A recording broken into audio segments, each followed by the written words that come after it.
Hello everybody, welcome to episode 18 of the Wild Doggies Fan Podcast.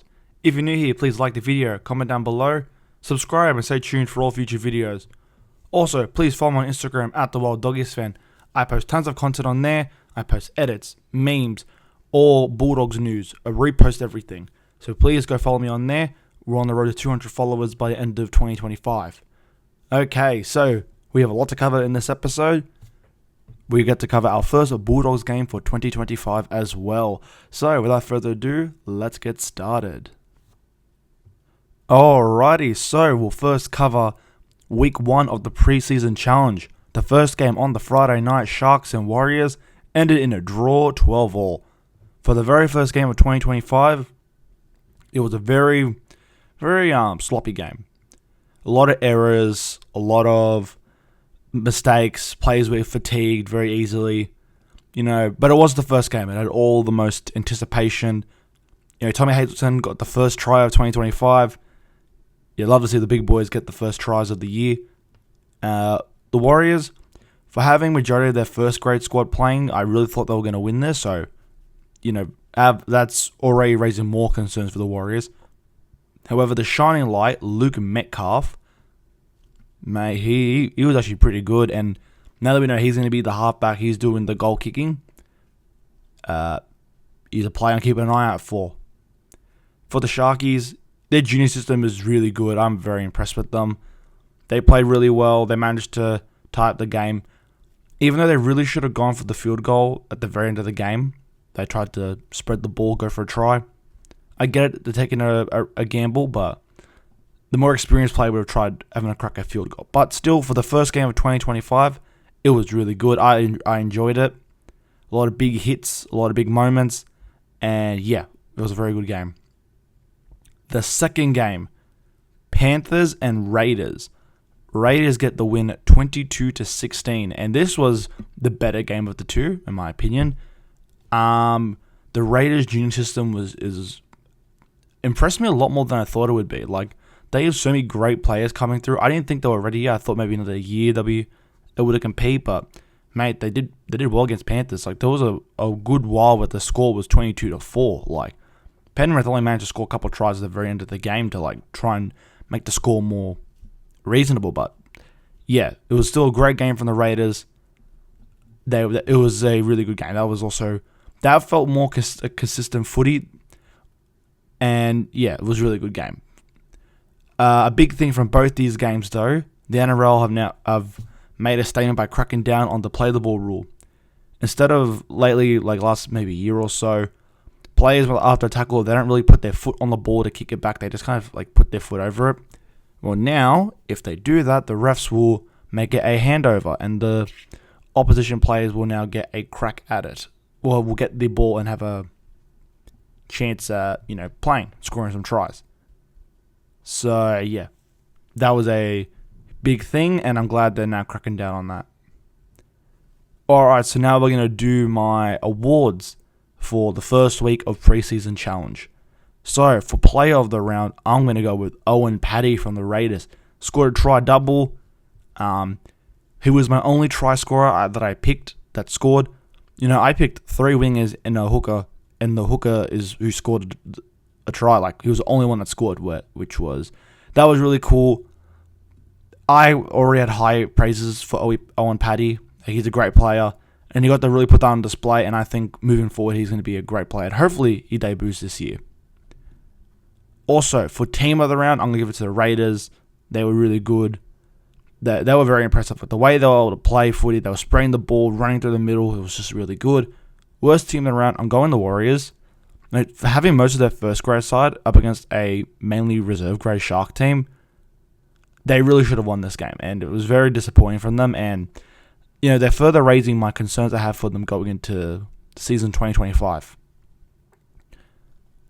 Now that week 1 is finished, we're moving on to week 2 of the Preseason Challenge, and there's a lot to cover. This is our first week where it's several games of footy. So we'll cover the first one, which will be tomorrow night, Raiders and the Sharkies at 7:50 p.m. in Canberra. So, I'm very excited for this game. It's the first official Thursday night footy match for 2025. And I think it's going to be an absolute blockbuster. Mainly because of the team list. You know, for the Raiders, it's majority of their... Actually, it is their... like 90% of their starting squad. You know, Ko Weeks, a fullback. Xavier Savage on one wing. Matthew Timoko, Sebastian Chris in the centers. Ethan Stranger, Jamal Fogarty in the halves. Josh Papali at prop. Hudson Young. Morgan Smithies. Like, they got a lot of their first grade squad here.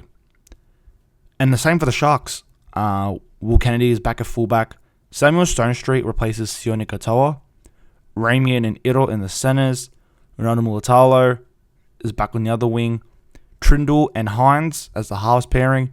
And for the first time in Sharks colours, Adam Fanua-Blake, big AFB. He'll be wearing the Sharks colours for the first time on Thursday. Blake Brayley at hooker. Brian Nickera, Teague Wilton, Cameron McInnes. Like, it's their full squad. So I think it's going to be an absolute great game. And yeah, I'm very excited for this one. Alright, moving on to the next game. Friday, 6 p.m. in Newcastle, the Knights versus the Parramatta Eels. The fullbacks is interesting. Will Price for Newcastle, and that's not normally his position. And for the first time, Isaiah Ayongi. He'll be my player to watch for this game. Schiller and Marzu on the wings. Jake Tungle and Arthur Miller-Steven for the Parramatta Eels. In the centres, for Newcastle, Kyle McCarthy and Riley Jones. For Parramatta, Richard Penasini and Jordan Samrani, an ex-Bulldogs player. The halves is interesting. For Newcastle, Fletcher Sharp, who's been mainly a winger or fullback, and Jack Cogger, so that'll be interesting. Dylan Brown and Ronald Volkman for Parramatta, no Mitch Moses.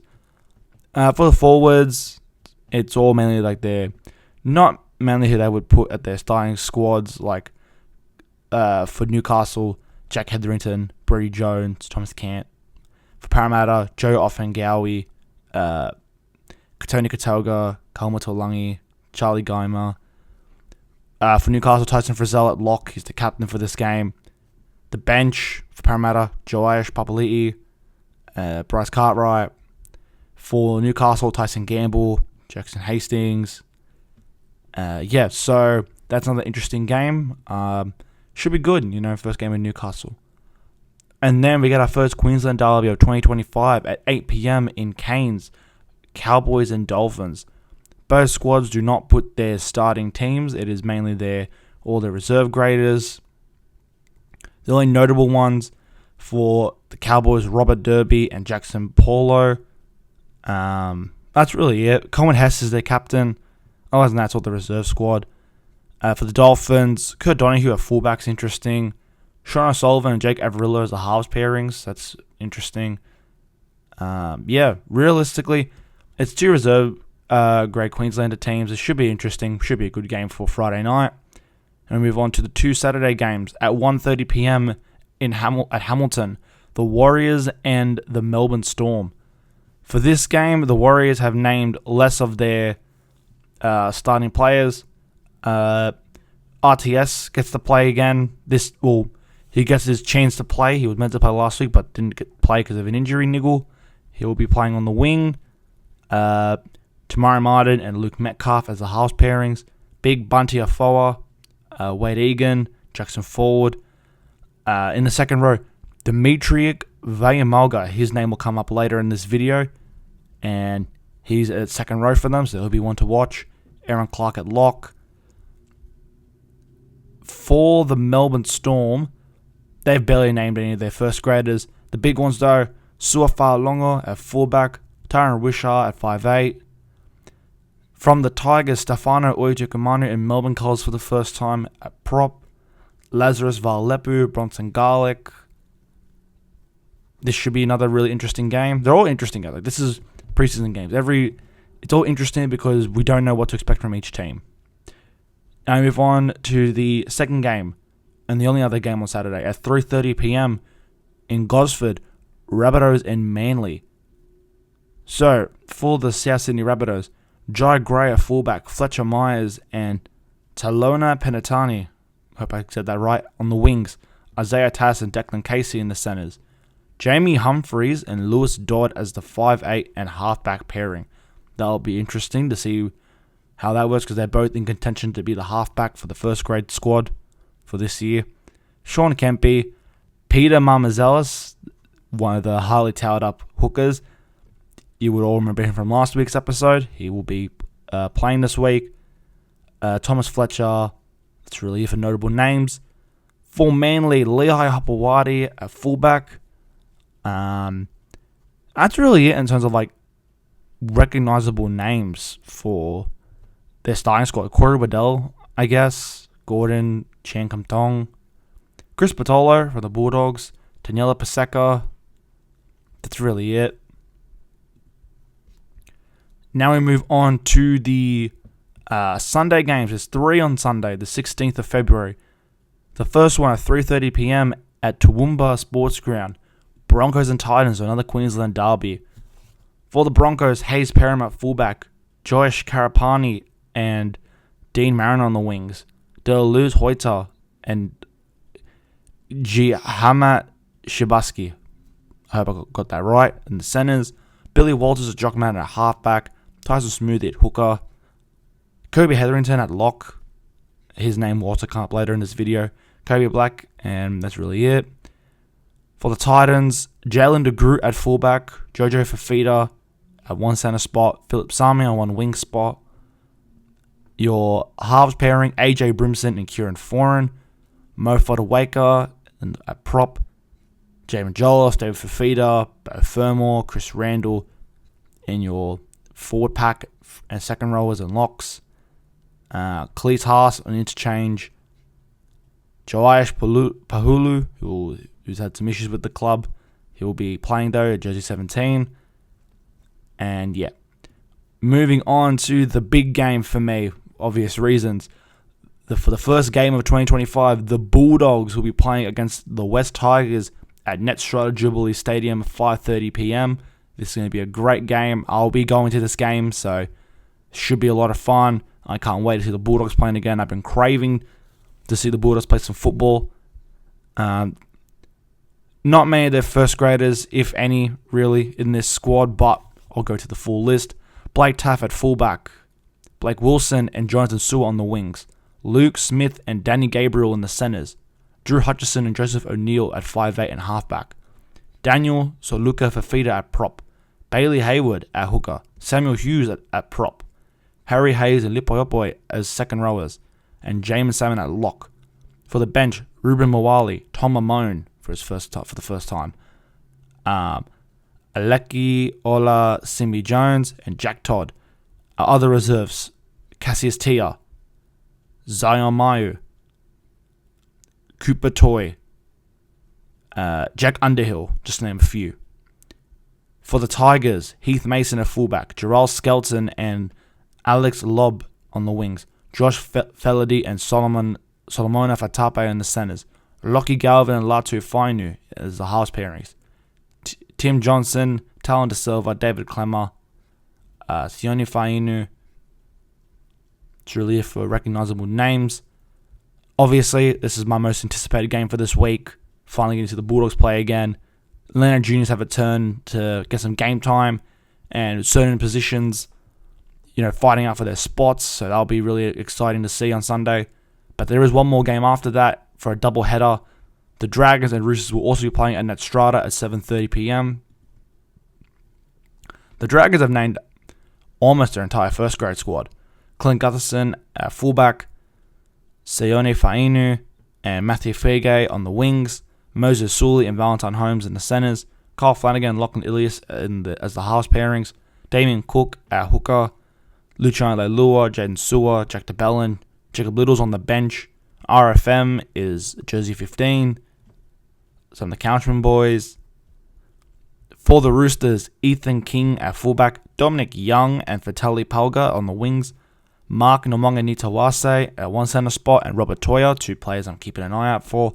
Zenon Smith and Chad Townsend as the halves pairings. Nafahu White at prop. Spencer Lenu at the other prop. Nat Butcher, Victor Radley, Sia Wong, De La Salle Xavier Vaya, I'm assuming they're brothers. I could be wrong.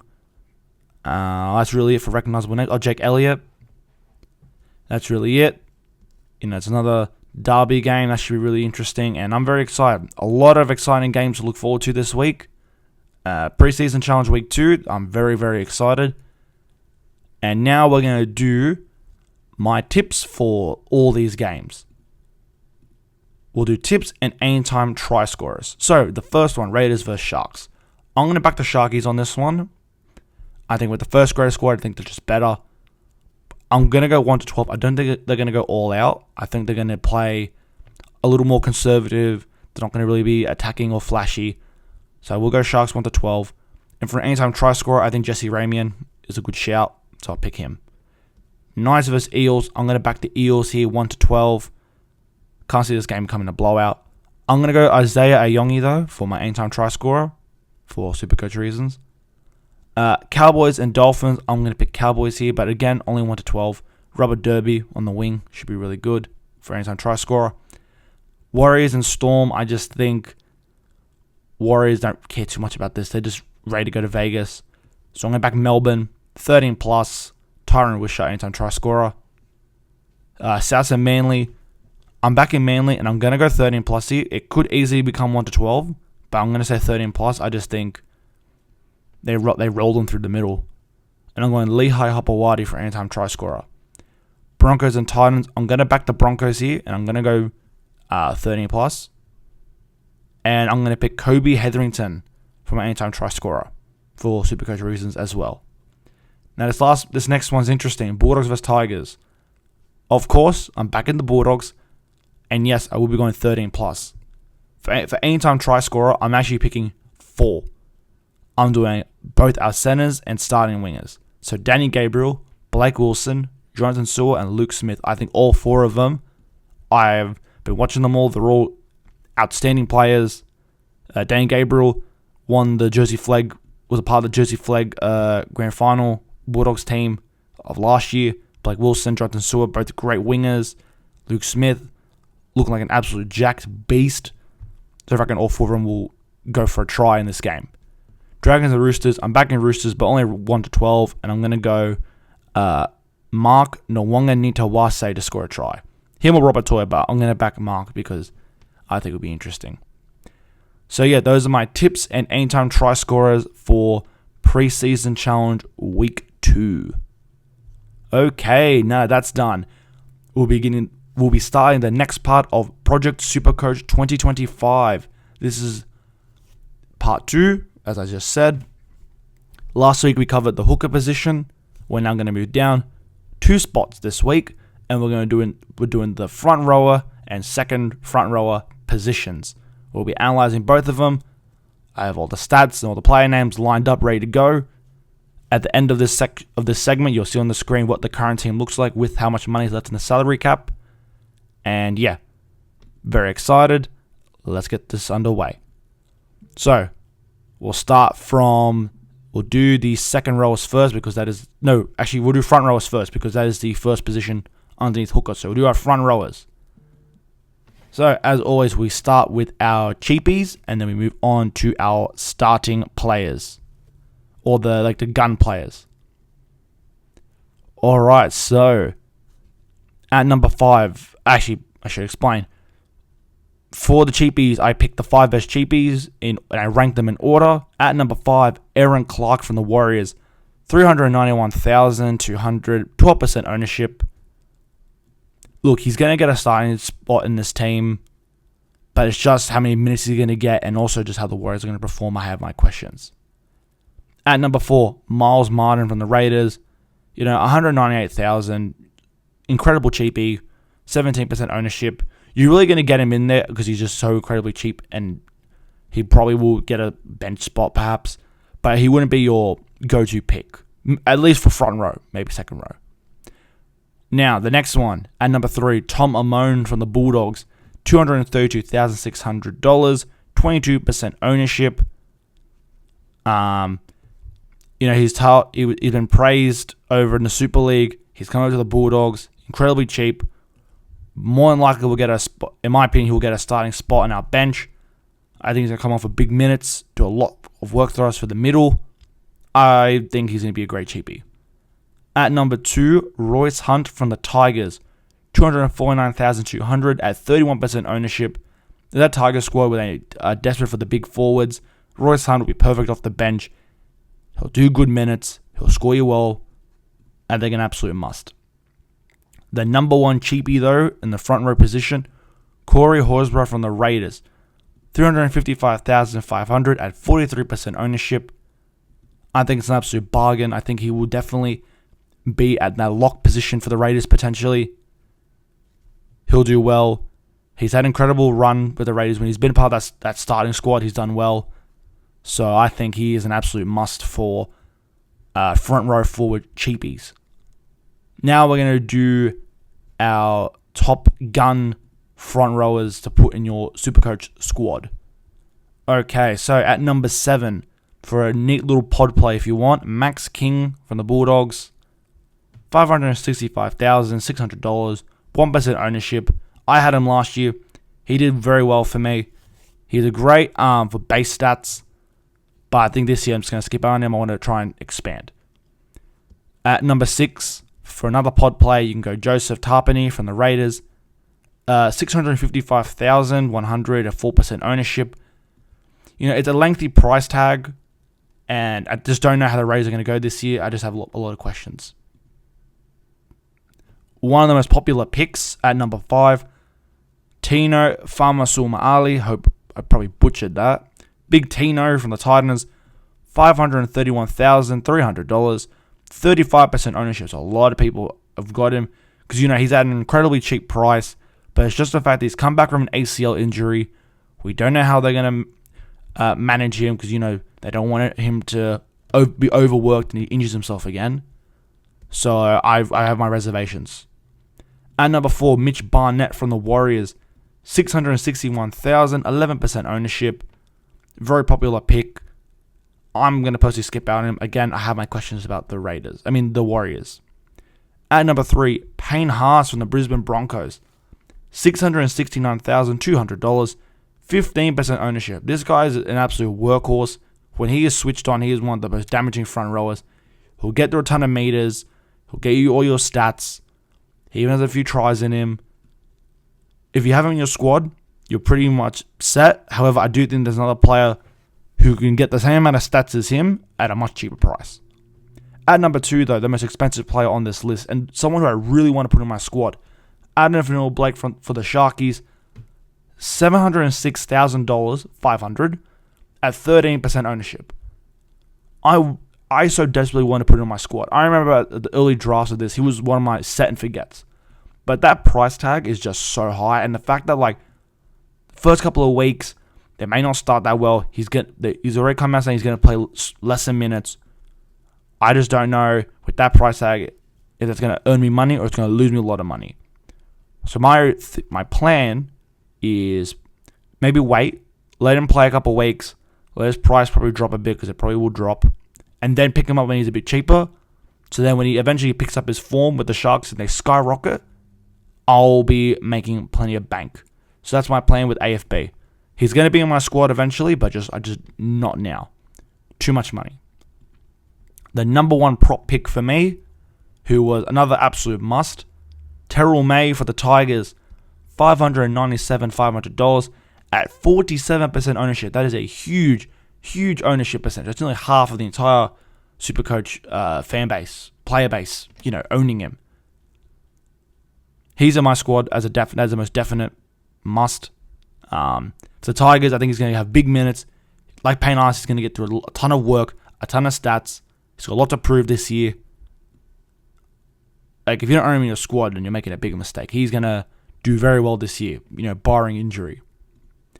So that is the front row position. Now, if you look on the screen, I'll show you what we look like. Well, it looks like so far before I cover the 2RF position. My hookers, Harry Grant and Sandon Smith. For my front rowers, Terrell May. He's an absolute must.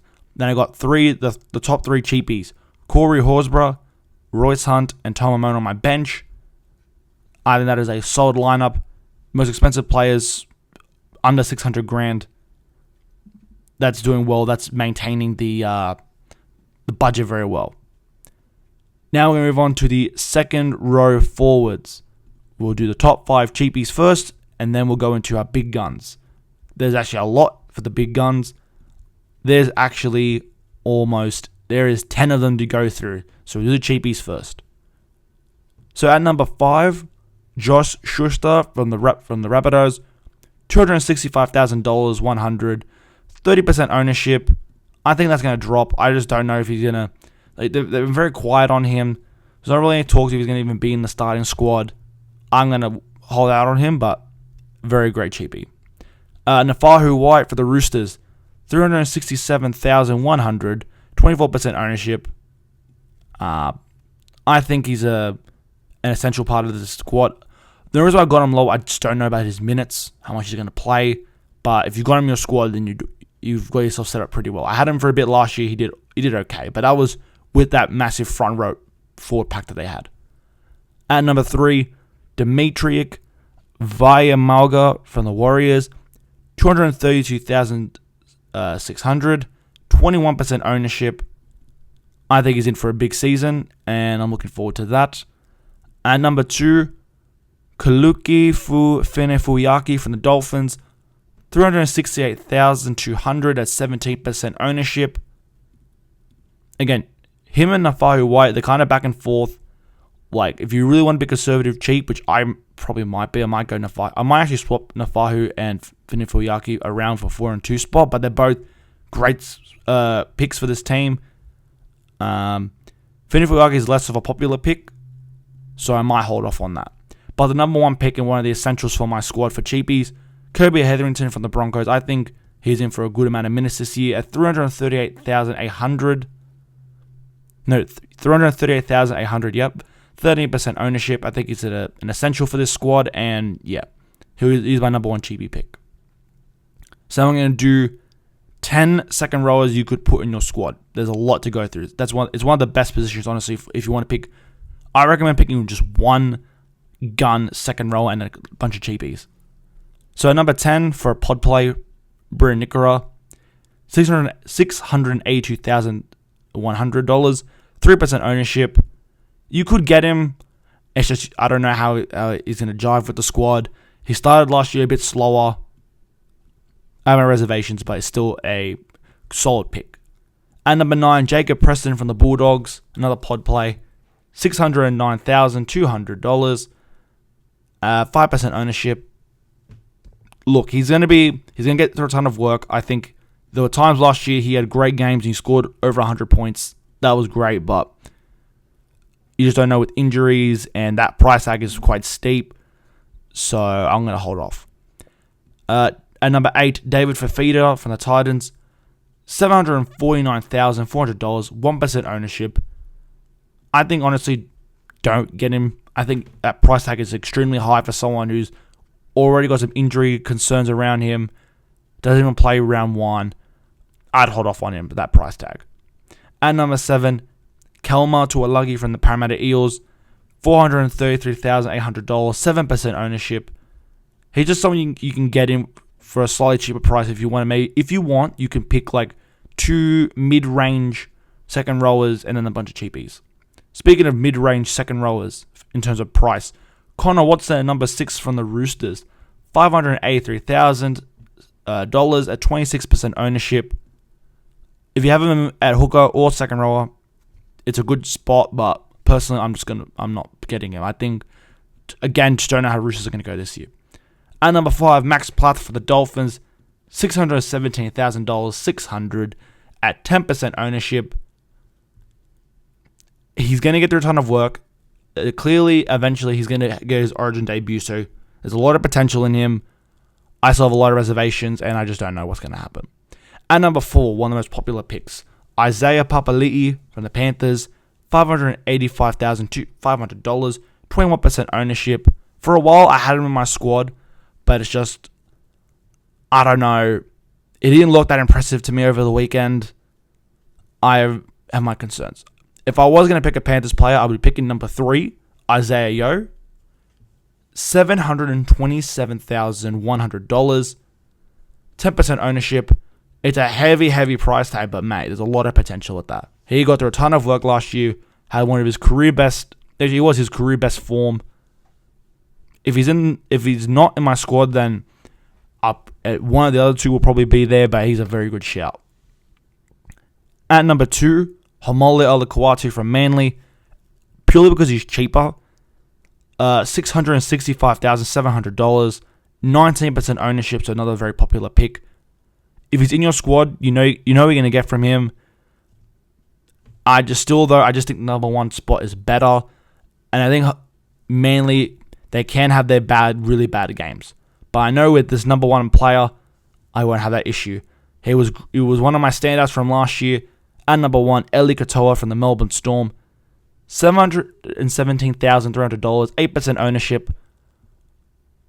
So he's not the most popular pick, but I think with Melbourne, he's going to score well. They have a great run. I think they're premiership favourites for this year. He's going to be in my squad, one of my essentials. So now I'll cut back to the screen again. This is what my current squad now looks like as of now. I've already covered my hookers and my front rowers. For my second rows, in one spot, Eli Katoa. Another spot, Nafahu Wai. My third spot, Kobe Hetherington.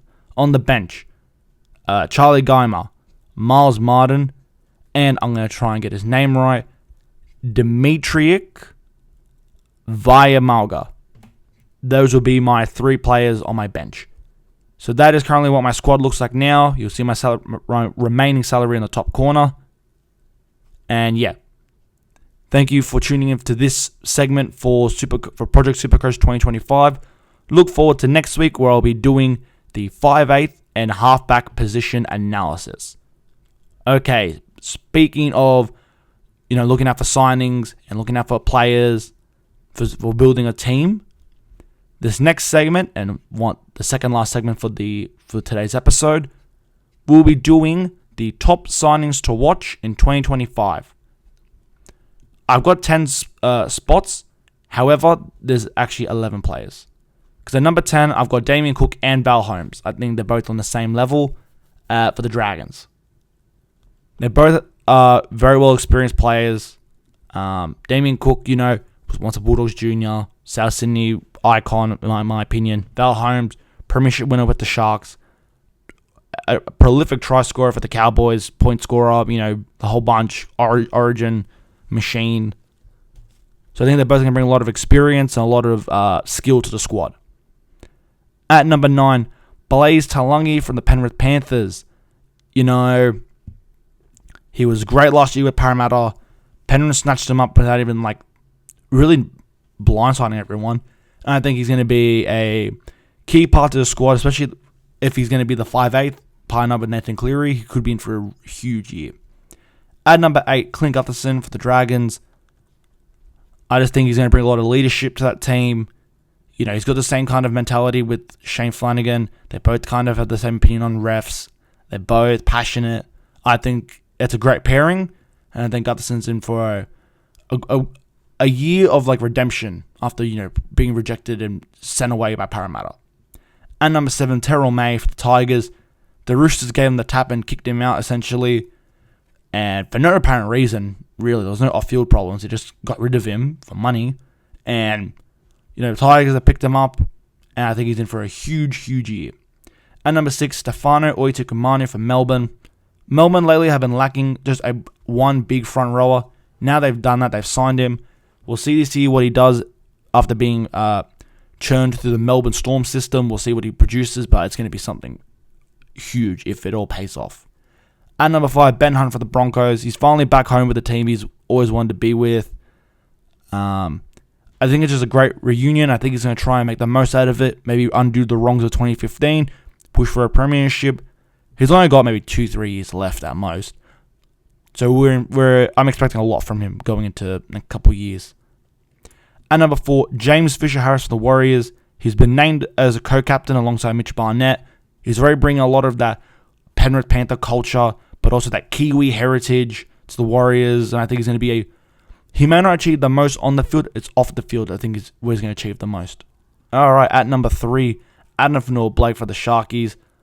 I just think with that Sharks squad with the most in-depth forward pack I've ever seen, or maybe not ever, but one of the most in-depth forward packs. I think bringing AFB is just a huge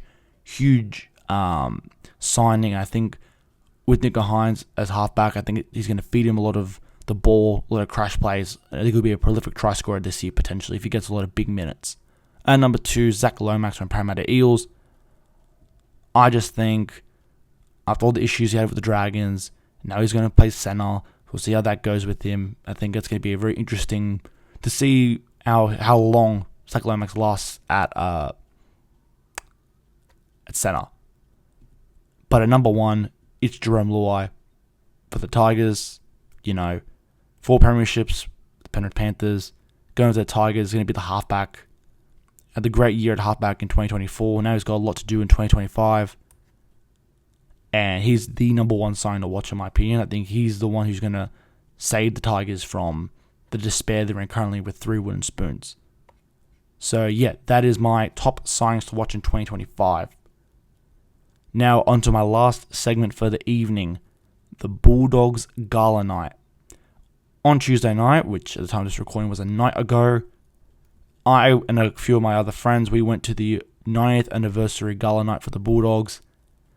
And it was just a fantastic night. Being in the same room with all the current squad and all the old players, Morris, Lamb, Reynolds, Price, Hazem Masri, there was so many icons of the game in the same room celebrating 90 years of Bulldogs history. The night was great.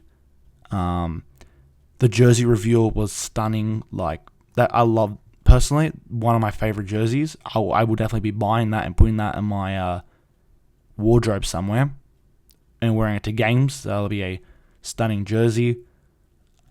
The 3 inductees into the Hall of Fame, I called it. 2 of them I knew off the bat they were going to be there in the Hall of Fame because of what they achieved. But I'll go through each of them. So the first one, Johnny Greaves. Congratulations. Unfortunately, he couldn't be there to receive the award, the esteemed honour. But he's an icon of the game and very happy for him. They then revealed Hazem Masri, the first Lebanese player to be inducted into the Bulldogs Hall of Fame. Top try scorer, top point scorer for the Bulldogs, just all the point scoring stats, he topped them.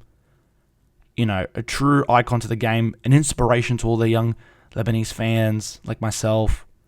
And I'm so happy for him. I'm so happy to have him on video. The moment he was inducted, and you just have the whole crowd giving him a standing ovation. And, he's filled with immense pride, and he's so humble, and I'm a huge fan. And, yeah, I'm so happy for him. But the one I knew definitely was going to be there, they saved the best for last, Steve Folkes, rest in peace. He was inducted into the Hall of Fame. Won several premierships as a player, won a premiership as a coach. Was the longest coach for the Bulldogs ever. Unfortunately, he passed away. He couldn't be there. His daughter was there on honouring his memory.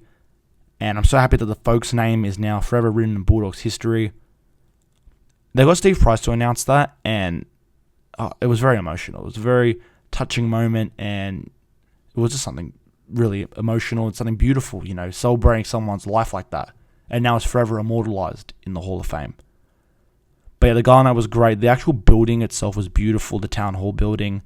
The lights were stunning. The tables looked fantastic. We were sitting up on the auditorium seats.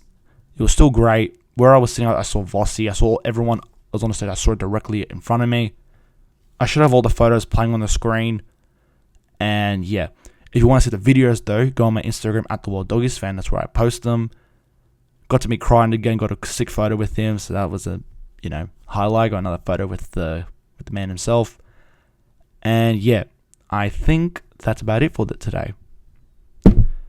Alright everybody, thank you for listening to another episode of the Wild Doggies Fan Podcast. If you're new here, please like the video, comment down below, subscribe and stay tuned for all future videos. Also, please follow my Instagram at the Wild Doggies Fan. I post tons of content on there. Thank you all for listening. Tune in next week for part 3 of the Project SuperCoach 2025 analysis and breakdown, preseason week 2 challenge review and tips for week 3, and all the other good stuff in between. Thank you all again for listening, and I'll see you all for another episode of the Wild Doggies Fan Podcast.